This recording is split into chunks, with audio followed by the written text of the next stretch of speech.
Akhir-akhir ini aku sering lihat di TikTok, katanya lagi banyak razia kendaraan ya. Iya, makanya aku juga jadi ingat bulan ini tuh aku harus bayar pajak sama ganti plat nomor. Nah, jangan sampai telat dong. Oh iya, ngomong-ngomong, kalau misalnya kita udah bayar pajak, berarti urusan pajak kita udah beres dong.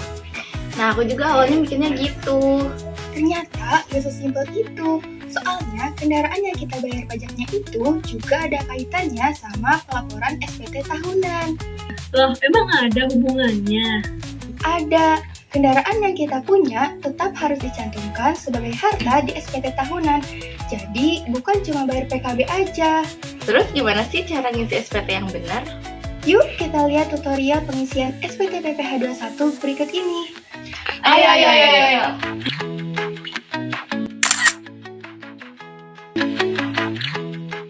Sebelum masuk ke pembahasan utama, kita perlu memahami terlebih dahulu apa itu PKB dan SPT.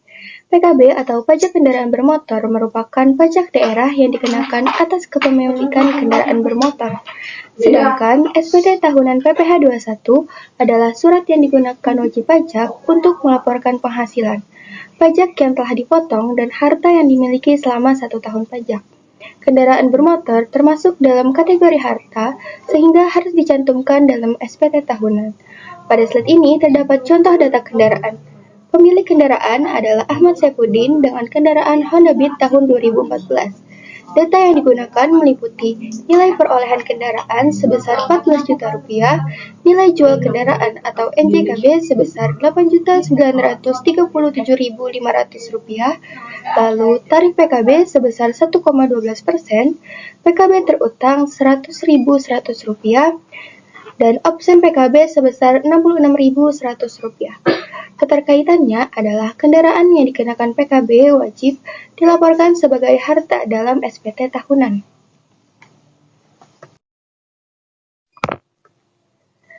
Selanjutnya adalah hubungan PKB dengan pengisian SPT tahunan. Dalam SPT tahunan, wajib pajak melaporkan penghasilan yang diterima selama 1 tahun, pajak yang telah dipotong atau PPh 21, lalu adalah harta yang dimiliki. Keterkaitannya, motor Honda Beat yang dibayarkan PKB harus dicantumkan pada bagian daftar harta dalam SPT tahunan. Data yang diisi pada SPT meliputi nilai perolehan sebesar 14 juta rupiah dan nilai saat ini sebesar 8.937.500 rupiah. Pada pengisian SPT tahunan, kendaraan dilaporkan berdasarkan nilai perolehan sebesar 14 juta rupiah. Sementara itu, NJKB sebesar 8.937.500 rupiah digunakan untuk menghitung pajak sehingga kedua nilai tersebut memiliki fungsi yang berbeda.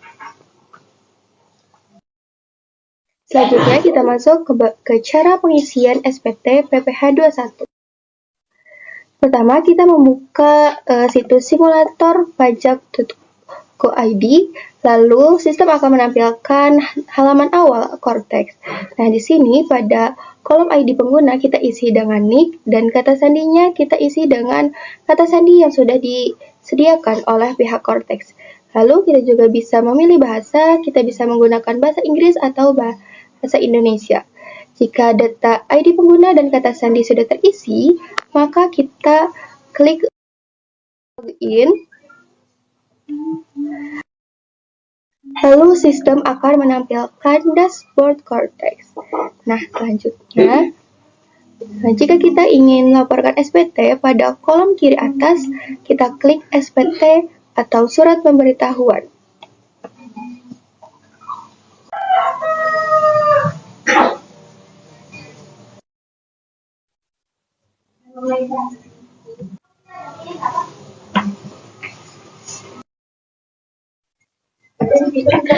Pada tahap ini, wajib pajak telah berhasil masuk ke sistem e-form DJP. Pada menu sebelah kiri, terdapat beberapa kategori status SPT, seperti konsep SPT, SPT menunggu pembayaran, SPT dilaporkan, SPT ditolak, dan SPT dibatalkan. Karena belum terdapat SPT yang dibuat, sistem menampilkan informasi SPT belum disampaikan. Untuk memulai pelaporan, pengguna memilih tombol Buat Konsep SPT. Tombol ini berfungsi untuk membuat draft atau konsep surat pemberitahuan tahunan sebelum dilakukan pengisian dan pelaporan secara resmi.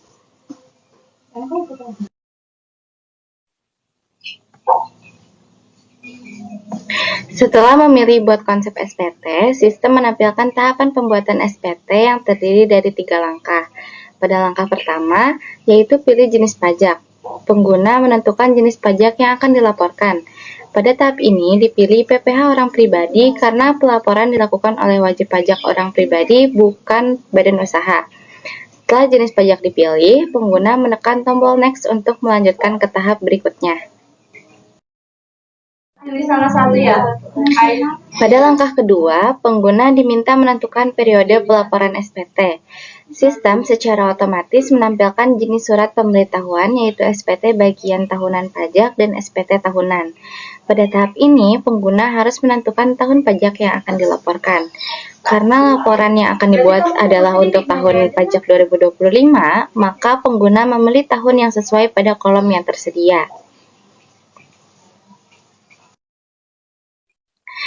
Setelah membuka pilihan tahun pajak, pengguna memilih tahun pajak 2025.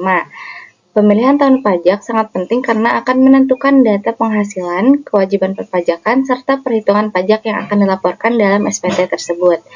Setelah memastikan tahun pajak sudah benar, maka pengguna kembali menekan tombol Next. Pada langkah ketiga, yaitu pilih jenis SPT. Sistem meminta pengguna menentukan model pelaporan yang akan digunakan. Terdapat 2 pilihan, yaitu normal dan pembetulan. SPT normal digunakan apabila pelaporan dilakukan pertama kali untuk tahun pajak tersebut, sedangkan SPT pembetulan digunakan apabila wajib pajak ingin memperbaiki atau mengoreksi SPT yang telah dilaporkan sebelumnya. Karena pelaporan dilakukan untuk pertama kali, maka dipilih jenis SPT normal. Setelah memilih jenis SPT normal, sistem menampilkan ringkasan data yang telah dipilih sebelumnya, yaitu jenis pajak PPh orang pribadi, jenis periode SPT 0112, tahun pajak 2025, model SPT yaitu normal. Jika seluruh informasi sudah sesuai, maka pengguna dapat menekan tombol Create Tax Return untuk membuat konsep SPT dan masuk ke tahap pengisian data. Nah, pada tahap ini, konsep SPT berhasil dibuat oleh sistem. Hal tersebut dapat dilihat pada tabel yang menampilkan satu data konsep SPT dengan informasi jenis pajak PPh orang pribadi, jenis surat pemberitahuan pajak tahunan, periode pajak Januari sampai Desember 2025, serta model SPT yaitu normal.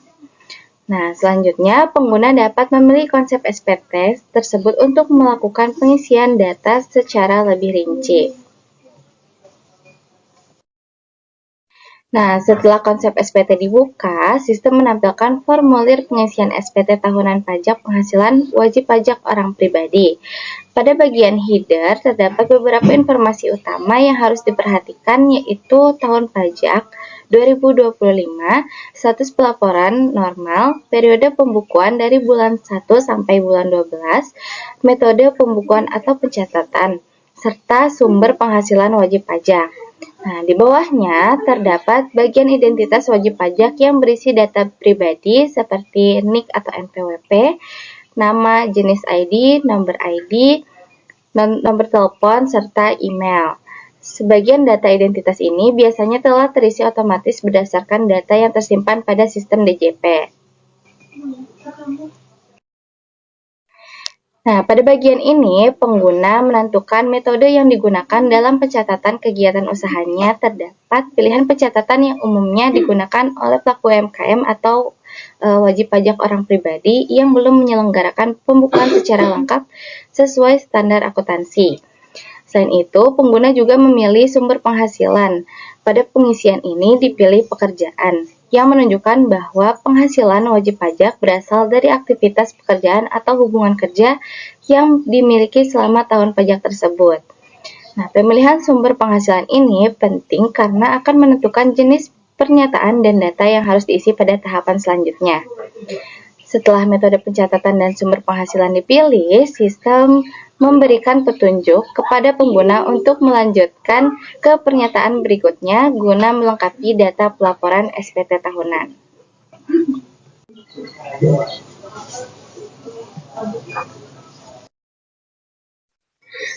Next, pada tahap ini, wajib pajak mengisi identitas dan data umum pada SPT tahunan. Data yang diinput meliputi status perpajakan, jenis SPT, serta informasi dasar lainnya yang menjadi dasar dalam pelaporan pajak. Next.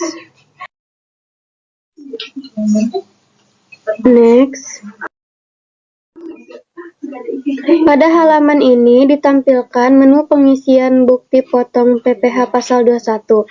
Wajib pajak memasukkan data penghasilan yang telah dipotong pajak oleh pemberi kerja sebagai dasar perhitungan pajak terutang. Next.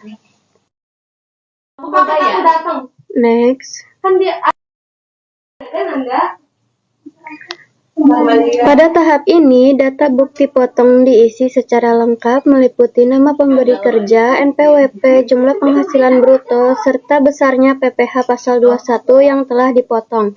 Data ini akan menjadi kredit pajak dalam SPT tahunan. Next.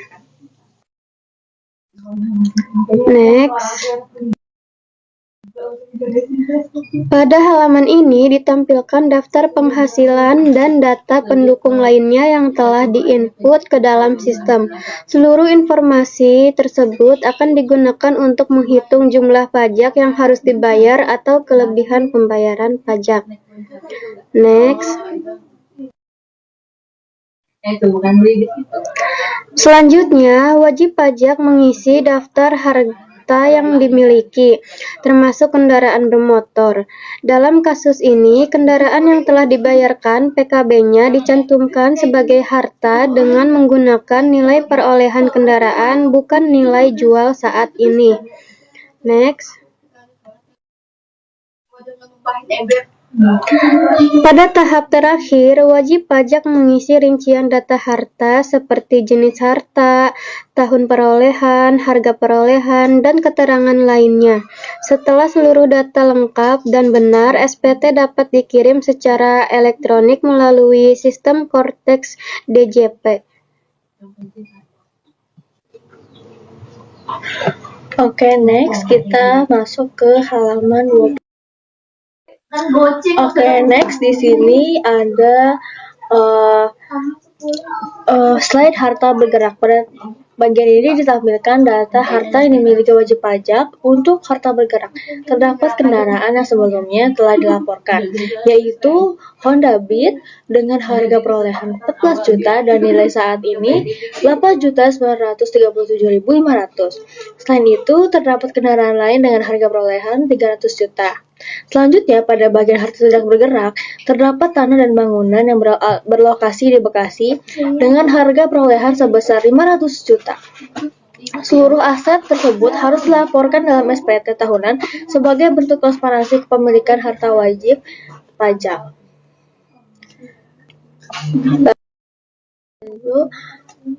Selanjutnya, selain kendaraan dan properti, wajib pajak juga memiliki aset lain berupa logam mulia sebanyak 25 gram. Aset ini memiliki harga perolehan sebesar 40 juta dan nilai saat ini yaitu 60 juta. Nah, setelah seluruh aset dicatat, sistem akan menampilkan ikhtisar harta. Total harga perolehan seluruh harta yang dimiliki wajib pajak adalah 865.100.000. Sedangkan nilai saat ini mencapai 912.037.500. Ringkasan ini memberikan gambaran keseluruhan kekayaan yang dimiliki wajib pajak pada akhir tahun pajak. Next, pada bagian ini, wajib pajak melaporkan utang yang masih dimiliki pada akhir tahun pajak. Dalam contoh ini terdapat utang kepada bank XYZ dengan saldo sebesar 10 juta. Pelaporan utang penting dilakukan karena akan menjadi bagian dari informasi keuangan wajib pajak dan membantu menggambarkan kondisi kekayaan bersih secara lebih akurat. Selanjutnya, pada bagian berikutnya berisi data anggota keluarga yang menjadi tanggungan wajib tanggungan yang dicantumkan. Kemudian, pada bagian penghasilan, neto dalam negeri dari pekerjaan tercatat bahwa wajib pajak bekerja pada PT XYZ dengan penghasilan bruto sebesar 240 juta setelah dikurangi biaya yang diperbolehkan sebesar 6 juta. Diperoleh menghasilkan neto sebesar 234 juta. Lalu berikutnya,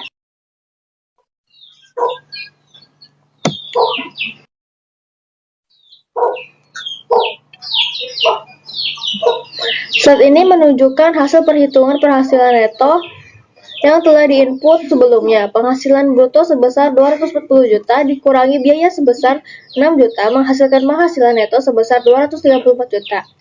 Nilai penghasilan neto inilah yang nantinya digunakan sebagai dasar dalam proses perhitungan pajak terutang.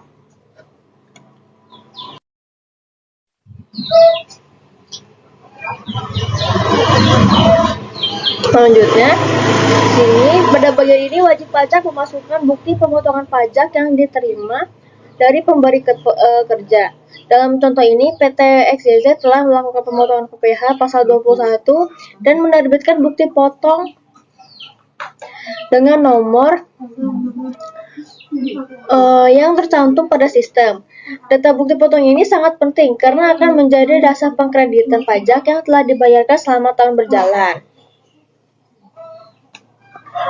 Pada tahap ini, sistem menghitung pajak terutang berdasarkan penghasilan neto yang telah dilaporkan. Penghasilan neto setahun sebesar 234 juta karena tidak terdapat pengurang tambahan seperti kompensasi kerugian atau zakat yang memenuhi ketentuan. Maka jumlah tersebut tetap menjadi dasar perhitungan. Selanjutnya, dikurangi penghasilan tidak kena pajak atau PTKP sebesar 54 juta dengan status TK atau tanggungan 0. Hasilnya, diperoleh penghasilan kena pajak sebesar 180 juta. Berdasarkan tarif yang berlaku, pajak terutang yang harus dibayar adalah sebesar 21 juta.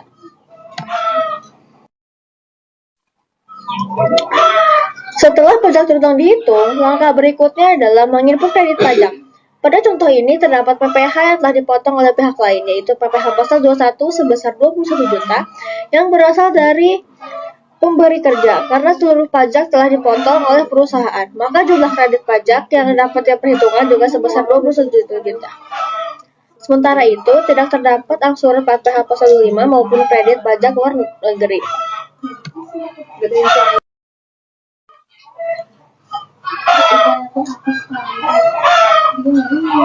Bagian terakhir adalah menentukan apakah wajib pajak masih memiliki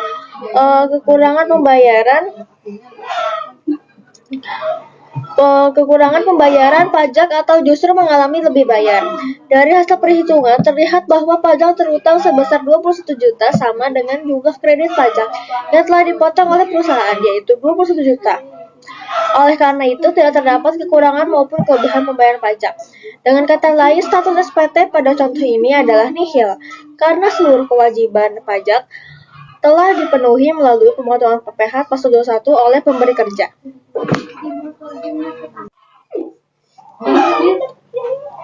Aku udah punya itu.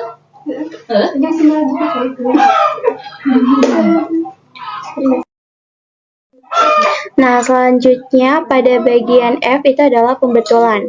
Nah, bagian ini itu khusus digunakan jika wajib pajak itu melakukan pembetulan atas laporan SPT yang telah dikirim sebelumnya. Nah, di dalamnya ini terdapat kolom untuk mengisi nilai PPh, kurang atau lebih bayar pada SPT terdahulu, serta selisih nominal akibat pembetulan tersebut. Lalu selanjutnya, nah, pada bagian G ini itu merupakan permohonan pengembalian PPh lebih bayar. Nah, bagian ini itu hanya diisi apabila status akhir SPT itu menunjukkan status lebih bayar. Wajib pajak dapat memilih opsi pengembalian dan harus mengisi data rekening bank secara lengkap, kayak contohnya itu ada nama bank, terus nomor rekening, dan juga nama pemilik untuk keperluan transfer dana pengembalian pajak. Nah, lalu selanjutnya itu ada bagian H, yang dimana bagian H ini merupakan angsuran PPh pasal 25 tahun pajak berikutnya. Nah, bagian ini itu berisi serangkaian pertanyaan kuesioner bersyarat yang pilihannya itu antara iya dan tidak untuk menentukan apakah wajib pajak itu memiliki kewajiban membayar angsuran pajak PPh pasal 25 secara mandiri di tahun pajak berikutnya beserta metode perhitungannya. Nah, terus ini juga sama, masih angsuran PPh. Lalu selanjutnya, nah di sini ada bagian I, yaitu pernyataan transaksi lainnya.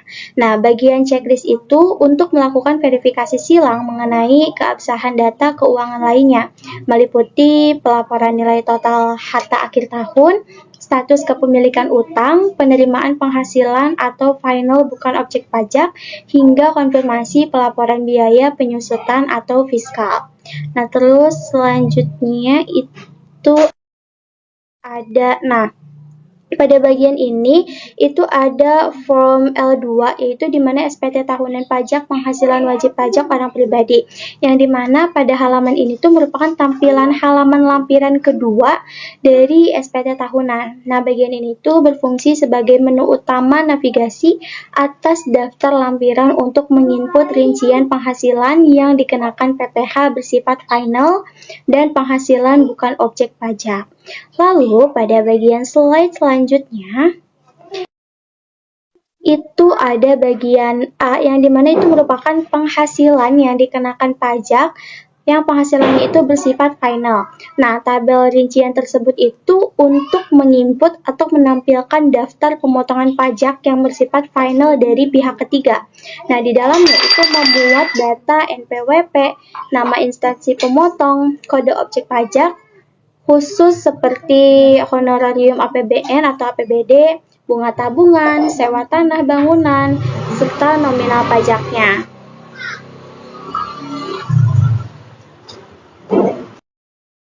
Nah, lalu selanjutnya itu ada bagian B, yang dimana bagian B ini merupakan penghasilan yang tidak termasuk objek pajak. Nah, tabel khusus itu untuk melaporkan jenis-jenis penghasilan bruto yang diterima oleh wajib pajak, namun dikecualikan dari objek pajak menurut undang-undang. Contohnya itu adalah penerimaan warisan serta fasilitas natura kenikmatan dari pemberi kerjanya. Lalu selanjutnya itu ada slide yang dimana ini berisi tentang form induk terkait SPT tahunan pajak penghasilan wajib pajak orang pribadi. Nah, halaman ini tuh merupakan halaman utama atau induk dari pelaporan pajak. Nah, bagian ini tuh akan merangkum data profil dasar pelaporan seperti penentuan tahun pajak misalnya 2025.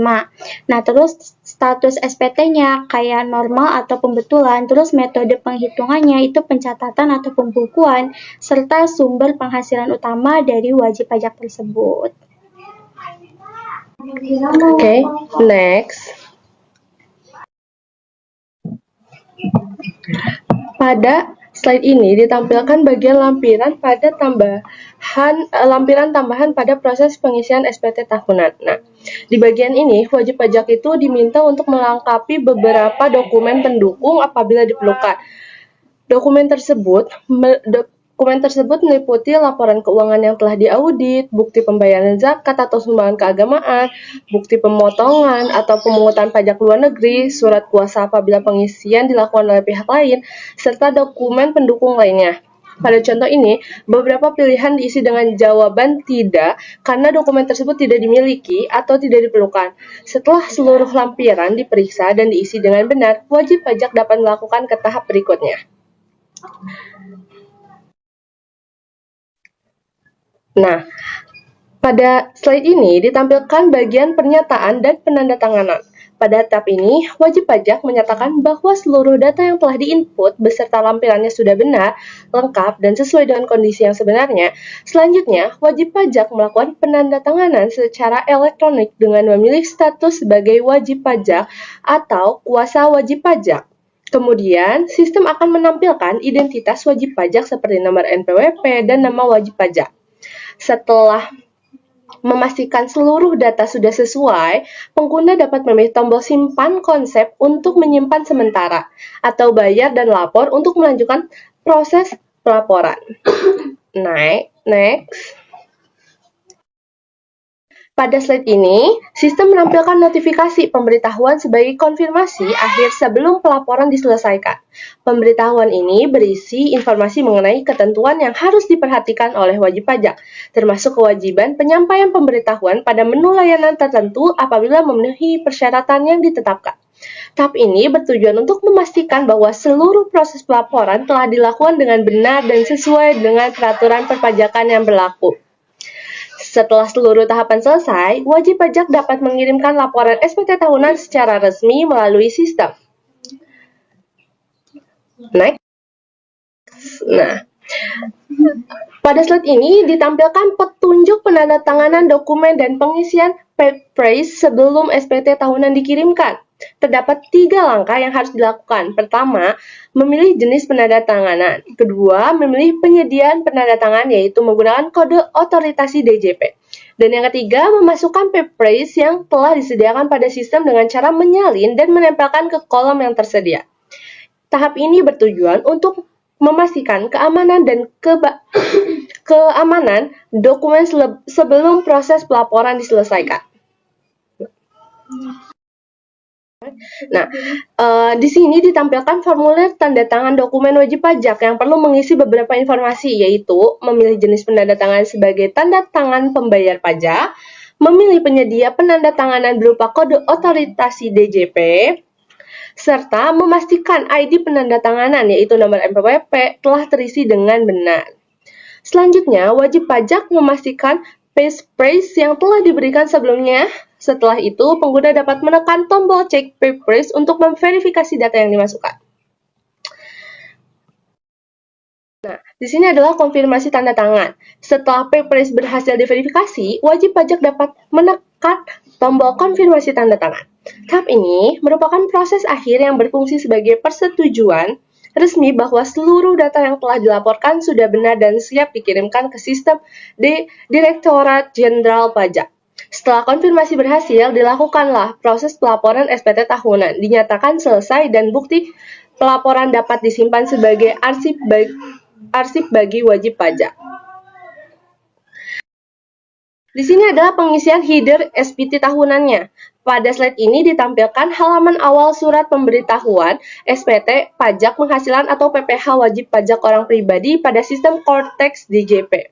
Di tahap ini, wajib pajak itu perlu memeriksa dan memastikan data identitas SPT telah sesuai, seperti tahunan pajak yang dilaporkan, status pelaporan, metode pembukuan atau pencatatan, periode pembukuan, serta sumber penghasilan. Apabila seluruh data sudah benar, pengguna dapat melanjutkan ke tahap berikutnya untuk mengisi informasi yang diperlukan dalam pelaporan SPT tahunan. Nah, ketika SPT berhasil dilaporkan, SPT yang disampaikan halaman ini menunjukkan bahwa proses pelaporan SPT tahunan ini telah berhasil dilakukan dan data pelaporan sudah tersimpan di dalam sistem. Nah, di dalam tabel ini ditampilkan informasi pelaporan seperti jenis pajak, jenis surat pemberitahuan, periode pajak, serta status pelaporan yang telah dikirimkan. Halaman ini juga berfungsi sebagai bukti bahwa wajib pajak itu telah menyelesaikan kewajiban pelaporan pajaknya secara elektronik. Next. Nah, terakhir yaitu ada di bagian kesimpulan. Dapat disimpulkan bahwa Pajak kendaraan bermotor atau PKB ini berkaitan dengan pelaporan SPT tahunan PPh orang pribadi melalui pencantuman kendaraan sebagai salah satu harta yang dimiliki oleh wajib pajak. Dalam pelaporan SPT, nilai kendaraan yang digunakan adalah nilai perolehan kendaraan, bukan nilai jual kendaraan saat ini. Selain itu, pengguna sistem Cortex DJP ini mempermudah proses pelaporan SPT secara digital, mulai dari pengisian data, penghasilan, bukti potong, data harta, hingga proses pengiriman SPT secara elektronik. Dengan pengisian data yang benar, lengkap, dan sesuai ketentuan, wajib pajak dapat memenuhi kewajiban perpajakannya dengan lebih mudah, cepat, dan akurat.